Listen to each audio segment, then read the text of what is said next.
All right, so why don't we just kind of run through this syllabus I just handed out. Now, for those of you that are looking online, looking at the recordings, syllabus is in Moodle, of course.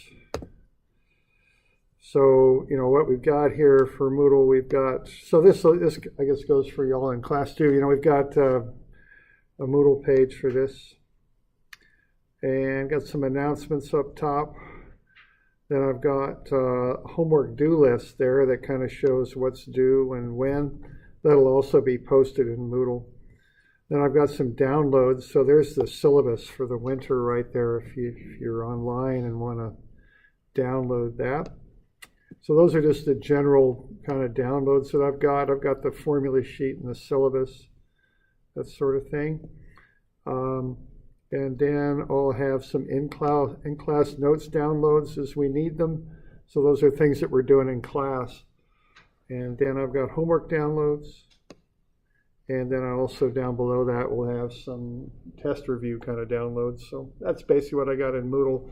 Plus I'll have these sessions, I record them and they're posted and there'll be links here in Moodle. So if you want to watch something on YouTube, you can, from what we're doing here in class. So that's basically what I got going in Moodle. So the syllabus is in there for any of you watching the recording that want to follow along with the syllabus. It's there, right there. Okay.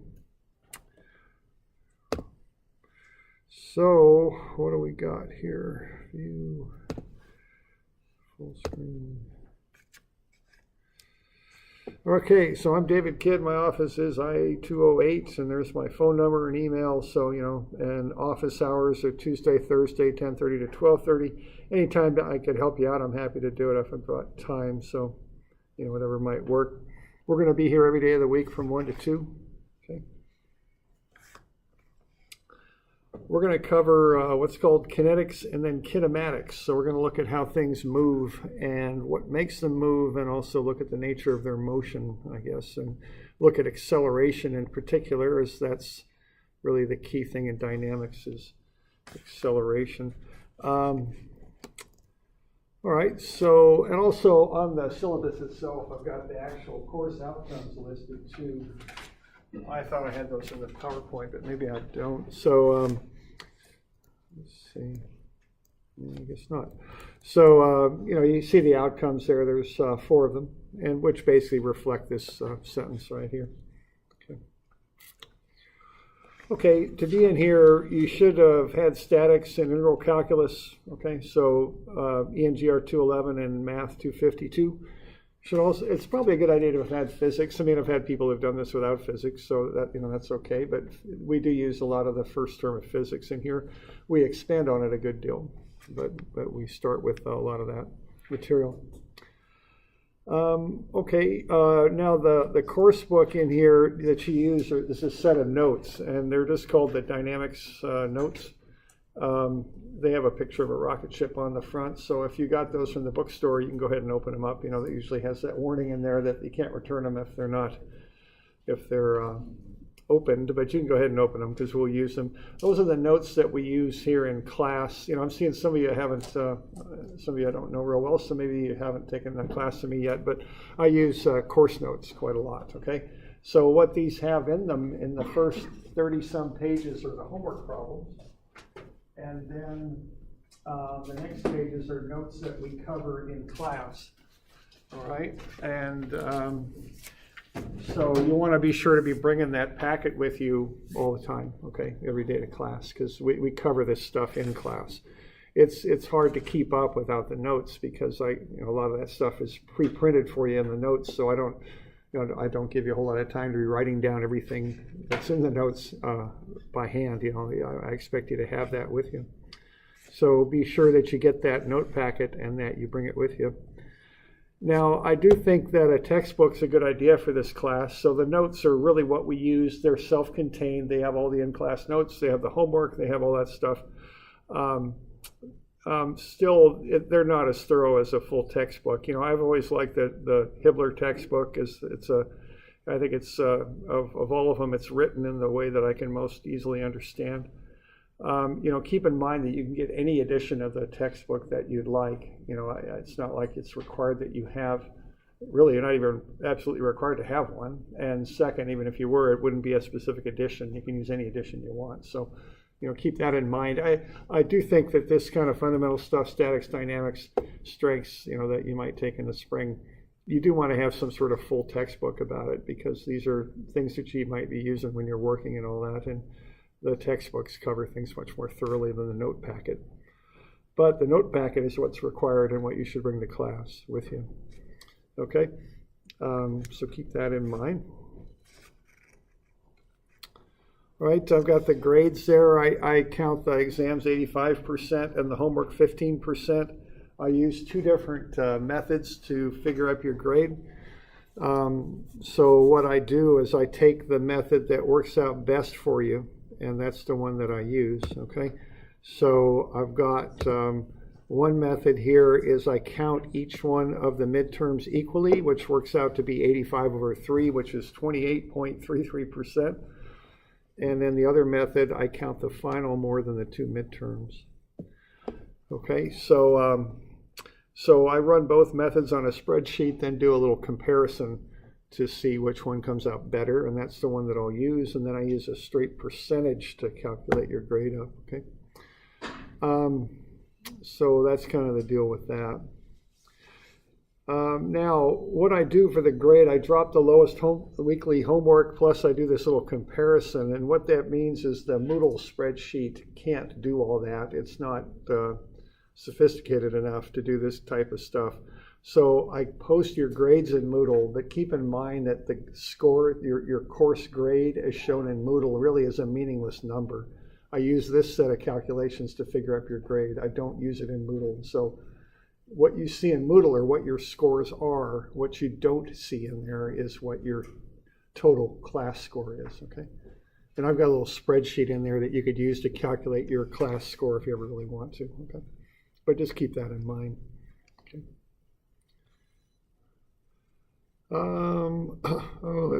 Let's see, I've got a paragraph in there on professionalism. That means just show up to class, participate in what's going on, show respect for everybody in here.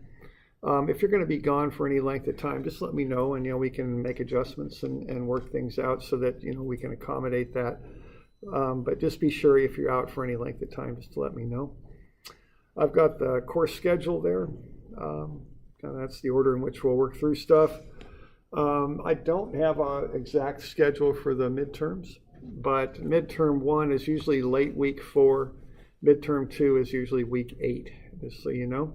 I'll give you at least 1 week's notice for midterms, but I don't have a definite date for them yet, but I'll give you a week's notice. Okay, the final is Tuesday, March 19th from 2:30 to 4:30. That's a time that's off of the normal time for our final. I do that so that if I don't do that, it seems like you end up with a whole lot of finals usually on Monday. So I kind of schedule mine for our Tuesday time to kind of get you a little break from having 3 finals or 4 finals on the same day, is the intent of doing that. Okay. All right, on the back there, I've got a list of things that are expected of employees. Pretty good list to keep in mind for school and for work. We've got a few other things there, disability services and emergency planning.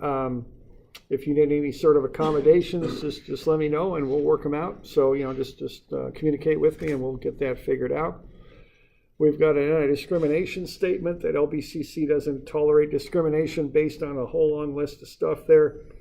I think that just means treat people decently is what that means. We're all different in here, as you probably notice. So just treat people decently. And then we've got a little paragraph there on academic honesty. I do like you to work together with your classmates, but to receive credit, you got to do your own work, okay? So cheating on homework or tests will result in a 0 being assigned for that grade. If you're aiding someone in cheating, that's the same as cheating, so you'll be held responsible for that too. And this is something that comes up. I don't like dealing with it, but I do deal with it. So I just want to let you know kind of what the standards are on that. So, any cheating, that's a 0 for that score, okay? So be aware of that. All right. Any questions on all that exciting stuff there? No. Okay, I expect the homework to be turned in a certain format, and there it is. So what we need on homework is a problem statement at the top. Let's see here, a name, date, homework number, page number on the top, a problem statement where you can restate the problem in your own words, a sketch, and then the answer that is easily followed. Box in your answers. Use a straight edge. Put your answers in a box, okay? Does anybody need a copy of the homework format for this class? A lot of you have had me before, but some not, so hang on. I've got plenty of them. Okay. Now, kind of the deal is with this. I gotta get this over to you. There's a couple of people. Yeah, there you go. Okay, what you'll find when you're working is, people expect the work to look a certain way from an engineer, okay? And so you want to start developing those good habits early on, okay? Rather than waiting until when you start working to develop them, okay? So just work at it. You don't need to spend hours and hours just making it look good, but just work at it, just get in the habit of making the homework look professional. That's the idea. Anybody else?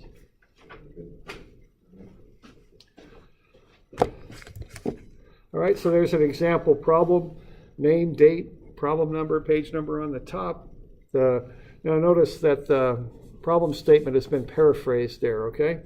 Because we don't need to completely write it all out in all the detail, but what we want here is an independent set of work that somebody can look at who doesn't know you and doesn't know anything about what's going on here and figure out what you're doing, okay? So here we're supposed to find the forces at the supports. Here we make a nice little sketch with a straight edge. Not the prettiest thing in the world, but it's legible, okay? It's a good skill to be able to sketch. Work on that, develop it if you can. Okay, we've got the problem, work through the problem. We can follow what the heck's going on here pretty readily. And we put all the problems, all the answers to a problem in one box right there. So that's what's going on, okay? So that's the expectation for the class, all right? Okay, we got a formula sheet. That's in Moodle as well for those of you online. That's just for your general use.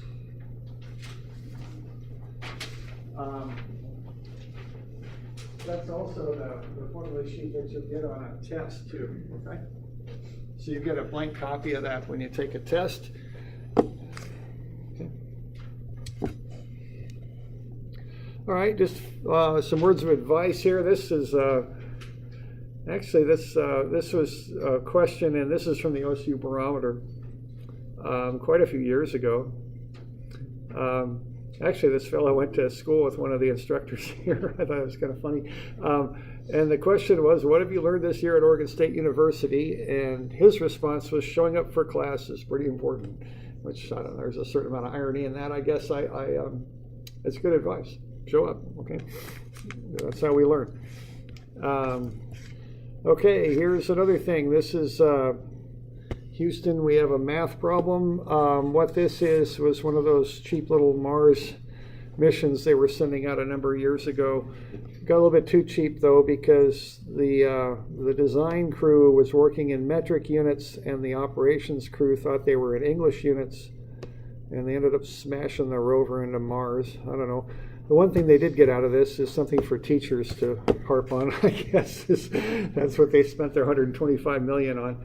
So they just smashed the thing to bits. I'm sure there were people that spent a good year of their career working on this thing feverishly, and they got absolutely nothing out of it. So one thing they did get out of it is good advice to watch your units when you're working through problems. Okay.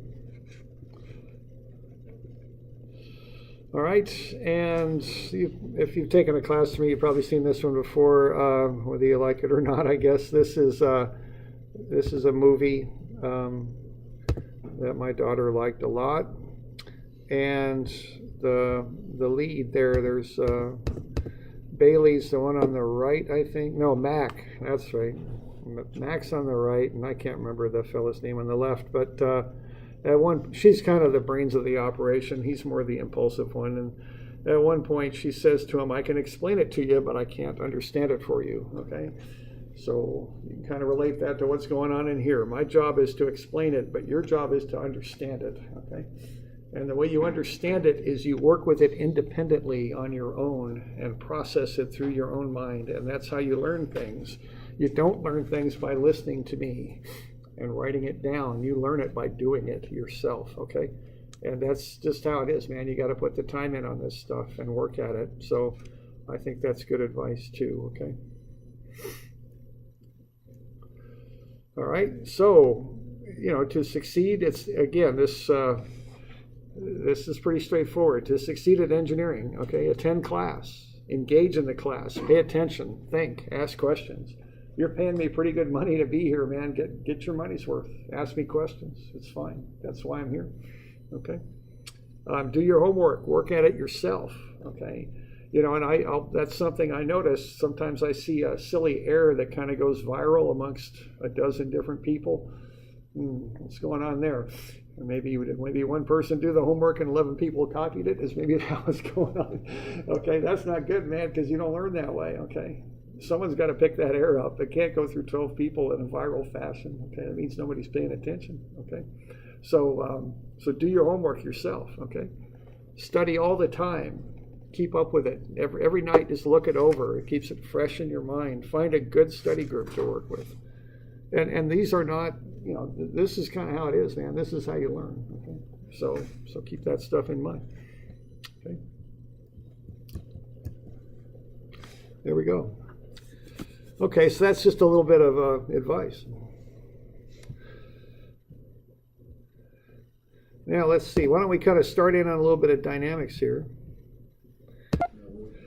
All right, so let's have a look at this. Now, for those of you, again, online, you do need a copy of the notes, okay, the statics packet. Now, what I've got some of them here, okay, not statics packet, dynamics packet. It's right there, but that's not all of them. So that'll keep you going for a while, but you need to stop by the bookstore or read that email I sent you. You can get this stuff, you can order it too, and I believe they'll send it to you.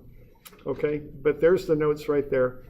And I've just handed them out here in class for those who need them, but you do need to buy a set of them just so you've got the full set, okay? That's just enough to keep you going there for a little while.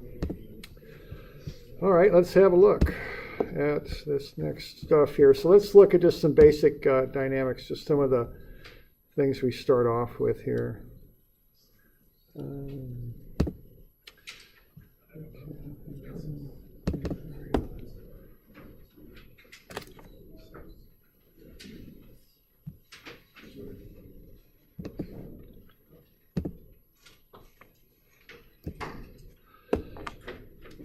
All right, just some basic definitions here. Dynamics generally looks at motion, and quite often accelerated motion, where the sum of force is not zero. In statics, the sum of forces is zero, but in dynamics, it's not. Typically not. It can be, but typically it's not. Kinematics, we analyze just the geometry of motion, how things move. Kinetics, we look at what causes the motion in the first place. Okay. It's a little different there. We're going to analyze things at first like they're particles, which means they're point masses, which means we're not considering the fact that the objects themselves have dimension. We're just looking at them like they're points. That's how we'll start. We won't end that way, but we'll start that way. Rectilinear generally means in a straight line or some sort of linear motion. Okay, now let's get into some of these definitions that we use. Position is location with respect to the origin. So, here's a coordinate system, here's a vector that goes out to that point. That would be referred to as the position. For some reason, if it's a vector, we use an R, but if it's a scalar, we use an S. And I don't know why different letters are used there, but it's pretty commonly done. Okay, the displacement, what that is the change in position. So if that's R1 and this is R2, what the displacement is just the straight line distance from R1 to R2. That's kind of where you ended up versus where you started, all right? Now that's different than the distance. The distance involves the path that you took to get from R1 to R2. All right, so the distance is the total length traveled. So maybe to get from R1 to R2, you did that, in which case the distance would be greater than the displacement. The displacement is just R2 minus R1, but the distance includes how you got from one point to the other, okay? And there's a little bit of an example of that down there too, where if you went 1 mile east and 1 mile north, your distance would be 1 plus 1 is 2, but the displacement would be the hypotenuse there, the straight line distance from where you started to where you ended, which would be the square root of 2, 1.414. Okay.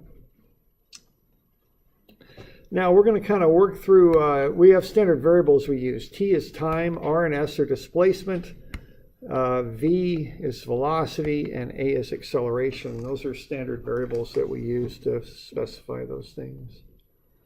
Okay. All right, now we got some fundamental relationships here. What we've got is if you start at displacement, you can take a time derivative and get to velocity.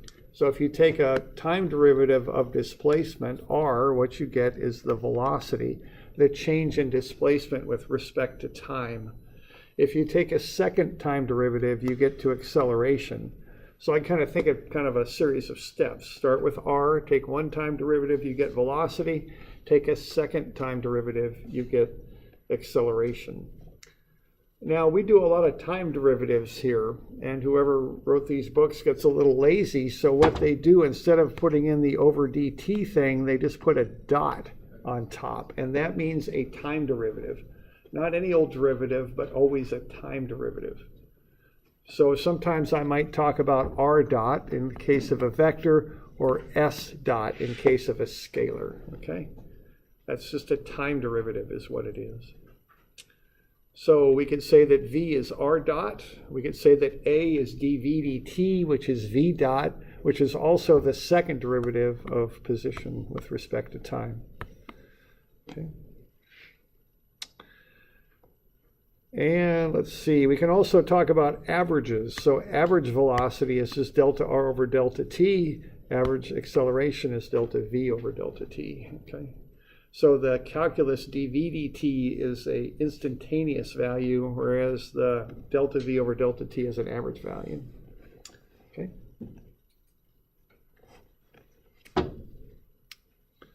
So two of the fundamental definitions that we've got are right there. V is ds dt and A is dv dt. Okay. So the velocity is the change in displacement with respect to time. Acceleration is the change in velocity with respect to time.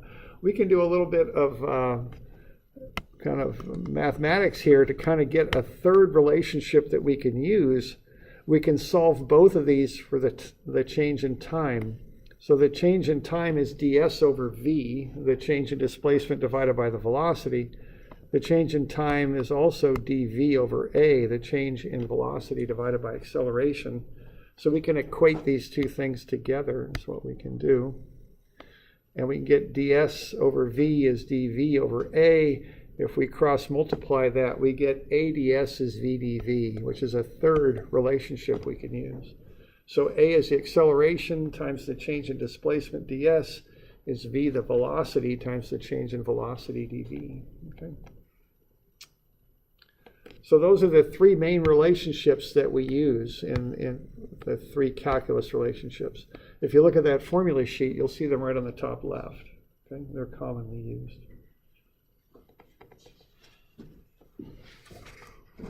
Now those are calculus relationships. They'll work anytime you want to use them. They also work when you have variable acceleration. Okay. Now, if you have constant acceleration, you can take these and simplify them into algebraic relationships. So this is a second set of three equations based on those relationships for constant acceleration. So here we go. Let's look at just the derivation of one of these. If I handed that stapled thing out to you, I didn't put this page in here because they're just derivations. You don't really need it. They're in the packet, though. So if I've got a is dv dt, acceleration is the change in velocity with respect to time, I can say that a times the change in time is equal to dv, the change in velocity. Now if I have a constant acceleration, that changes how I analyze this. Now what I can do here, if I know that a times the change in time is equal to the change in velocity, I can add those quantities up over a given interval and they'll still be equal. The way I add these things up is I use this antiderivative, this integral sign, okay? So that integral sign infers that I'm adding things up. I put limits in there that should correspond. So I'm starting at a time of 0, and that's when I have a v0. And I'm going to end at a time t, and that's when I have v. All right? So I'm going to integrate those.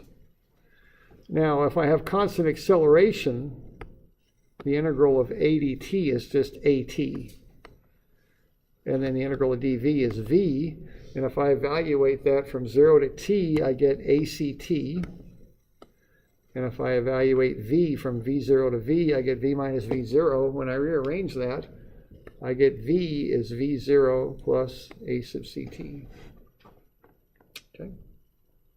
So what I just did there is I took this calculus relationship and walked it down by taking an integral and, importantly, assuming that acceleration is constant, and got down to that algebraic relationship. Okay.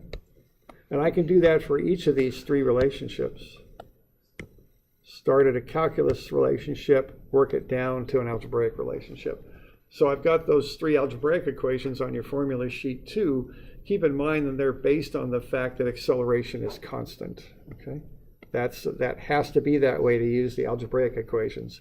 If acceleration is not constant, you got to use the calculus relationships. Okay. So let's look at an example here on 120. Let's take a ball and throw it up in the air. And we're going to throw it upward at 22 meters per second. And we're going to release it 1.8 meters above the ground. How high will the ball go? When will it hit the ground? And how fast will it be going when it hits the ground? Okay. So let's have a look at that. So what we're going to do is we're first going to kind of analyze this a little bit. And then we'll apply the equations that seem to work. Now, if you throw a ball upward, what's the acceleration on an object that's thrown upward, assuming you're on Earth and pretty close to sea level and all that? What's happening with that acceleration-wise? It's going to accelerate down because what there's a constant acceleration on Earth, which is 9.81 meters per second squared. Okay, that's a change in velocity with respect to time. You can think of that as being 9.81 meters per second. Okay, it's a change in velocity with respect to time. On Earth, there's a constant acceleration that's independent of the size of the objects. And in the metric system, it's 9.81 meters per second squared. Okay. Now that's going to act down is what it's going to do. So it's important here that we remember that. So we got that going on. Now that is a constant acceleration. It doesn't change. So that is a constant acceleration. So what that means is we can use the algebraic versions of the equations to analyze this. Okay. So I'll go ahead and put that on my sketch, that I've got that acceleration constant downward at 9.81 meters per second squared. Okay.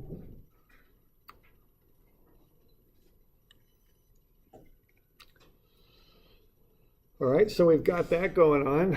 What's the velocity at B, at the maximum height of the object? It's 0, right? Because it's turning around. It's going from a positive velocity to a negative velocity. And right at that one instant where that turn happens, the velocity zeroes out. So that's another little thing that I want here, is that VB is 0. Okay.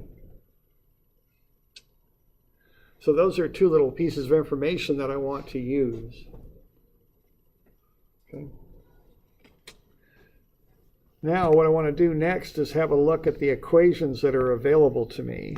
All right.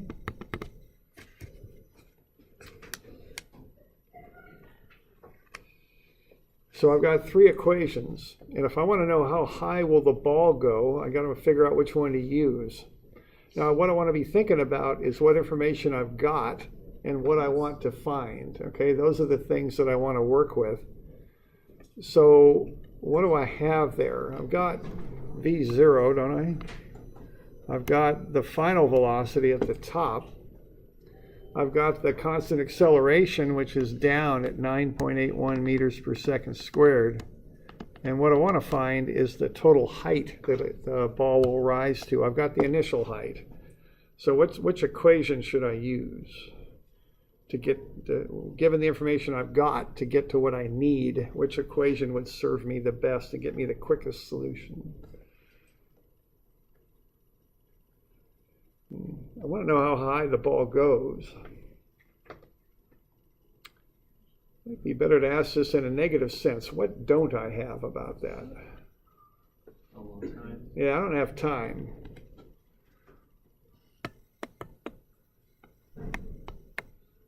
So which equation should I use? One on the right, eh? And that is one thing I spent a fair amount of my undergraduate education being a little bit confused and wondering what to do. Keep in mind, if you're in that situation, that there's limited possibilities. Once you identify that it's constant acceleration, you got three equations to work with.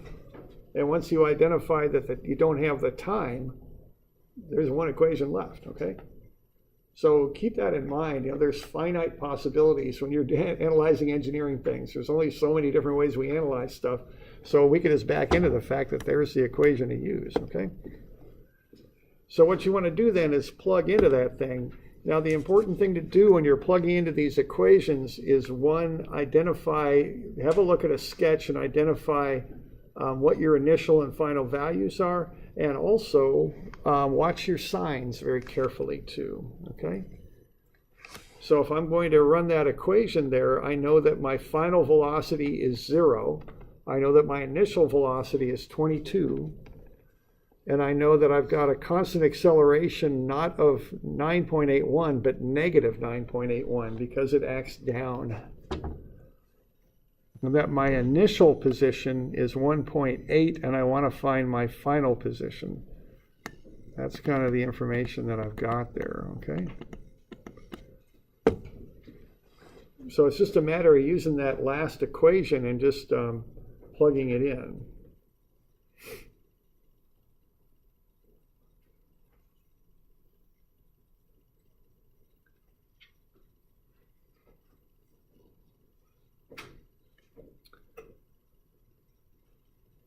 So we good with that?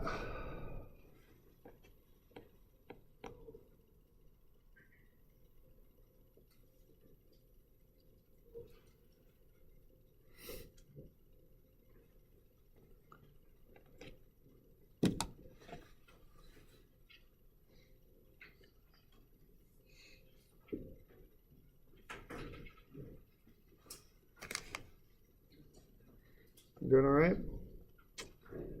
All right. So, notice I'm identifying initial conditions and final. They're different, okay? So V0 is 22. The initial, so that's V0. That's the initial velocity. The final is 0. That's at B. And then the acceleration is down. The final position is what I want to find. The initial position is 1.8. So, think about it in those terms. How about when will it hit the ground? What's the equation for that?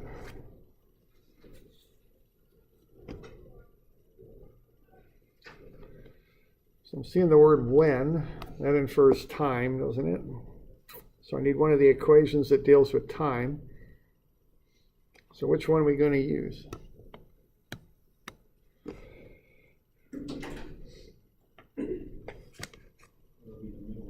Yeah, well, now I have had people say, well, I know the velocity when it hits the ground is 0, so maybe I can use this equation, but that's not correct. What's the flaw in that? That's the velocity just after it hits the ground, the instantaneous Yeah, okay. Right, you want the velocity before it hits the ground. That equation is not smart enough to analyze the ground. All that equation does is analyze a path. So the reason it stops, the reason it has a zero velocity is because there's something there, the ground. The equation doesn't account for that, okay? So you want the velocity just before it hits is really what you want. So you want the middle equation, okay? And that gets into a little bit of analysis there. S will be 0, because that's what I'm doing here. I'm setting up a kind of a number line or something where I've got 0 on the ground. S0 is 1.8 meters above the ground. The initial velocity is 22, and the acceleration again is down. So when you plug that stuff in and run it through the quadratic formula there, you're going to get negative b plus or minus b squared, the square root of b squared minus 4ac over 2a. To solve it, you're going to get two answers. You know, which root is the answer? Is it negative 0.08 or 4.57? Yeah, I think it's going to be right there, because we're starting at t equals 0. See, what this equation is doing is analyzing that path. Again, it's not a really smart equation. It's just doing, you know, what it's designed to do. And what it's designed to do is to analyze that path. It has no limits on that. So it's basically analyzing this path that I'm drawing right now. And it's saying, okay, here are the times when s is 0, right there on that horizontal line. Okay? It doesn't know that you're starting at time 0. It's not smart enough to do that, okay? This is built to do one simple little thing, okay? So it's getting you, so you have to identify you need a positive time that's 4.57 seconds. That's something that you have to figure out.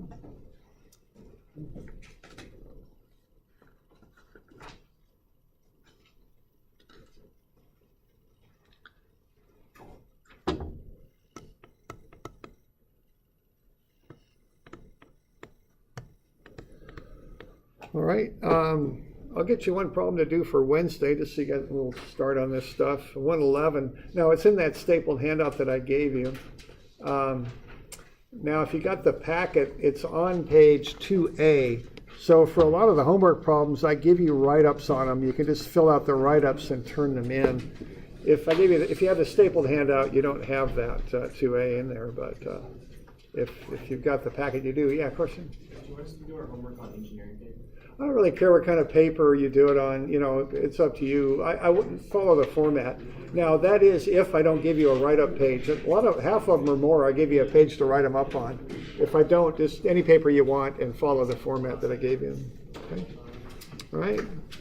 Good to go. So on Wednesday, you could get that one to me, and I don't know, is that the 9th, I think? Yeah, great. Okay. Yes, 111. Yeah, okay. All right, so that'll do it.